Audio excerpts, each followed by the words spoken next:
اور یہ لوگ جب مومنوں سے ملتے ہیں تو کہتے ہیں کہ ہم ایمان لے آئے ہیں، اور جب اپنے شیطانوں میں جاتے ہیں تو ان سے کہتے ہیں کہ ہم تمہارے ساتھ ہیں، اور مسلمانوں سے تو ہم ہنسی کیا کرتے ہیں۔ ان منافقوں سے اللہ ہنسی کرتا ہے اور انہیں مہلت دیا جاتا ہے کہ شرارت و سرکشی میں پڑے بہک رہے ہیں۔ یہ وہ لوگ ہیں جنہوں نے ہدایت چھوڑ کر گمراہی خریدی، تو نہ تو ان کی تجارت ہی نے کچھ نفع دیا اور نہ یہ ہدایت یاب ہی ہوئے۔ ان کی مثال اس شخص کی سی ہے جس نے شب تاریک میں آگ جلائی، جب آگ نے اس کے ارد گرد کی چیزیں روشن کی تو اللہ نے ان لوگوں کی روشنی زائل کر دی اور ان کو اندھیروں میں چھوڑ دیا کہ کچھ نہیں دیکھتے۔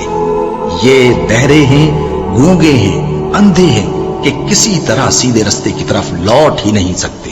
یا ان کی مثال میں کسی ہے کہ آسمان سے برس رہا ہو اور اس میں اندھیرے پر اندھیرا چھا رہا ہو اور بادل گرج رہا ہو اور بجلی کون